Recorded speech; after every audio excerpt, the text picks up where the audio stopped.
The Lighthouse is a 2019 psychological horror film directed and produced by Robert Eggers, who co-wrote the screenplay with his brother Max Eggers for A24. It's shot in black and white with a 1:19:1 aspect ratio. It features Willem Dafoe and Robert Pattinson as two lighthouse keepers who slowly but surely begin to lose their mind, and the tipping point to total insanity being when a storm hits and they are left stranded on a remote island where they are stationed.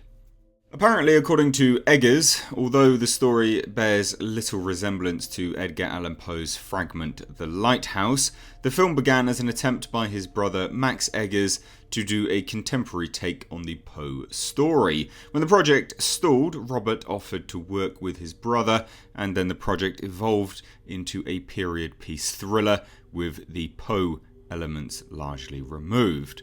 Dafoe and Pattinson were cast as the lead characters on February 2018, and principal photography began on April 9th, 2018, lasting just over 1 month with a total of 34 days. It was filmed in Nova Scotia, Canada, and inside a hangar at Yarmouth International Airport in Yarmouth, Nova Scotia.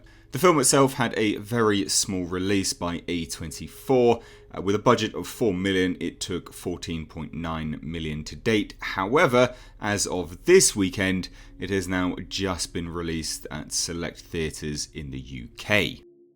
Now, Robert Eggers, you might remember as he did The Witch, or The Vivitch, The Witch, for A24, a movie which has, mixed reviews and mixed acclaim.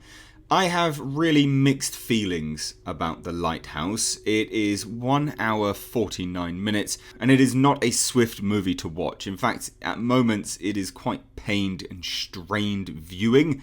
The cinematography itself is fantastic.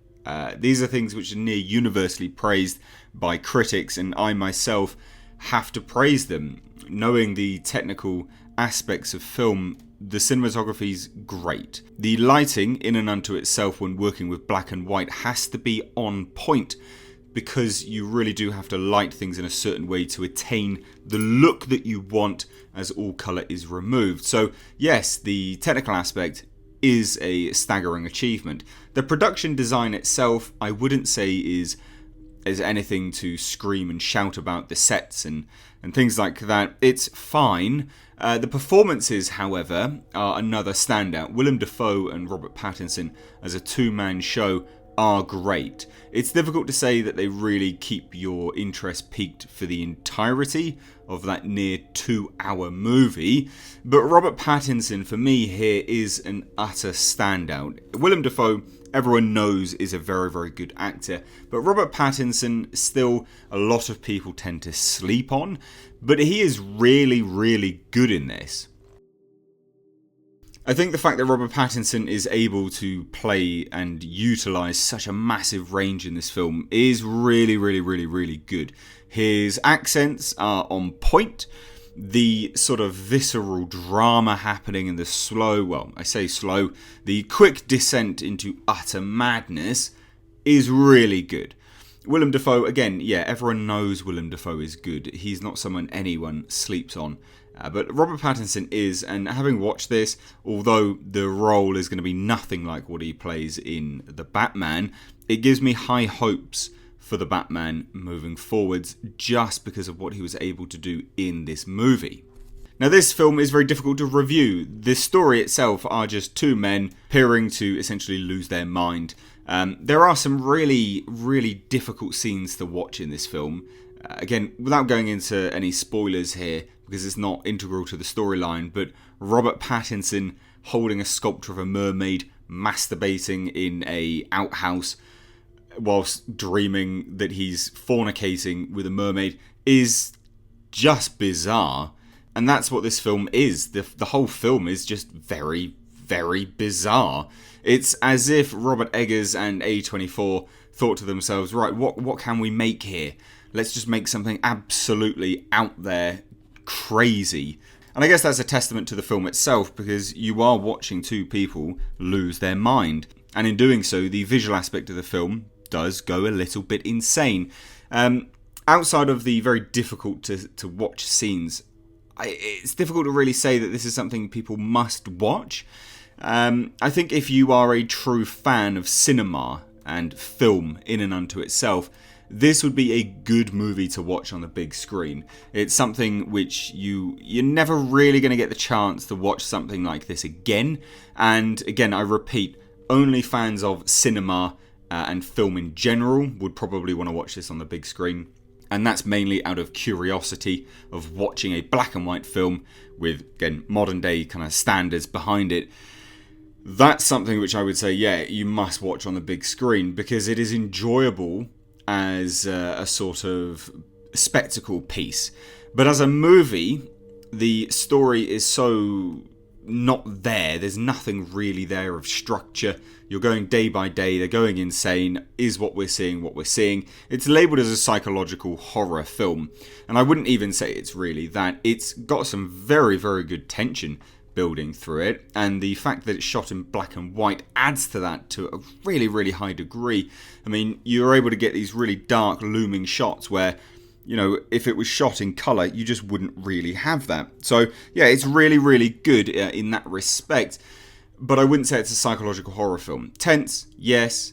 Atmospheric, yes. Out there, crazy, yeah, and not essential viewing by any stretch of the imagination. Now, it's interesting because I'm sure a lot of people have probably likened this to Lovecraft or something along those lines. I would have to highly disagree. I don't really see much of Lovecraft in this. Again, there's some tentacled things running through the movie here and there, but I wouldn't say that this is really a Lovecraftian film in its execution. On paper, it might come across like a more Lovecraftian film, but in its execution, it bears little resemblance to anything of Lovecraft. Yes, there is something going on, and yes, there is some bout of insanity, and we see beasts and monsters and all of these kind of things, but that's not what Lovecraft is. Lovecraft, in terms of the stories, are always perspective stories of people having encountered something and then their descent to madness before something occurs. So, like I say, on paper, I would say that this is probably would look like a Lovecraft film, but in its execution, very, very little. However, if it had narration over the top of it, and that was what we were being told the story through whilst, you know, black and white, almost silent film, yeah, I'd say that's Lovecraft. The score to this film and the sound design is really, really good, actually. It's fantastic.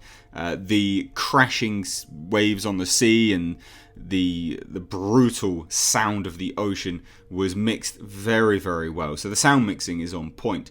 Now, again, I really like the fact that this film got made. I think A24 are smart making films like this. They are not really risky films. I mean, $4 million is nothing, and it does go to show what you're able to make for $4 million, which is a substantial amount, quite frankly. I mean, the movie, they were able to do a substantial amount with the money for the film. The fact that Willem Dafoe and Robert Pattinson signed on to this, they get an awful lot of respect from me for that, because Willem Dafoe, Robert Pattinson, I mean, they've got loads of things that they could be doing if they wanted to, but they chose something which I guess they thought would be interesting for them to actually do, which goes to show to me that they respect their craft a lot more than most people out there, like, you know, big budget Hollywood stars. These people actually genuinely enjoy acting, and in this they are able to do an awful lot of acting. They are very, very good in this.